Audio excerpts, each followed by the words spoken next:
Bro என்ன bro ரொம்ப ஃபோனை பார்த்து டென்ஷன் ஆகிட்டீங்க? இந்த டூரு போனோம் இல்லைங்களா, எல்லாரும் பணம் கொடுத்துட்டாங்க. ஒரு 3000 மட்டும் இடிக்குது. பார்த்தா நம்ம பிரபு கேட்டால் கதை ஓட்டுவார். என்ன பண்ணுறதுன்னு தெரில. அதான் நம்ம பணம் கொடுக்கணும்னு சொல்லி கேட்டால் சண்டைக்கு வருவான். நம்ம கேட்குறதுல கேட்கணும். நான் கேட்குறேன், வரட்டும், நான் கேட்குறேன். ஏதோ சீரியஸாக விஷயம் பேசுகிறீங்க? ஒன்றும் இல்லைப்பா, கோகுலுக்கு ஒரு 3000 பத்தலை, கொஞ்சம் கடனாக கொடுத்தா நல்லாயிருக்கும். 3000 எடுத்து 3000 ரூபாவா?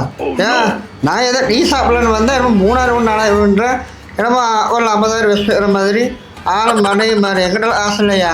என்ன வேணா செட் பண்ணியா? ஜோபில் செட் பண்ணு. அப்படியா பாப்பா? ஓ, ஜோபில் செட் பண்ணுறதும் பண்ணியா? அவ்வளோ சந்தேகம் பண்ணுறியா நீ? டீ சாப்பிட வந்தால் என்னமோ ஓட ஆளு மனைவி மாதிரி சாவகாசம் ஆகாதுடா.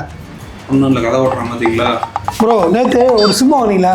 அந்த சிம்லேருந்து பிரபுக்கு ஃபோன் பண்ணுங்கள். புது நம்பர்.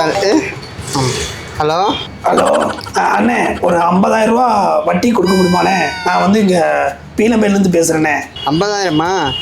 3 ரூபா வட்டி பரவாயில்லையா? பரவாயில்லண்ணே, வாங்கிக்கிறேண்ணே. பீலம்பேல் எங்கே வரணும்? அந்த பீலம்பேடு பஸ் ஸ்டாண்டுகிட்டே வந்துருங்கண்ணே. சரி, என்னோட 1 மணி நேரம் வந்து வந்துடுறேன். சரியா? கரெக்டாக வட்டியை கொடுத்துடணும். சரிங்கண்ணே. சரி. ஆசை கோபம் களவு கொள்பவன் பேச தெரிந்த மிருகம்.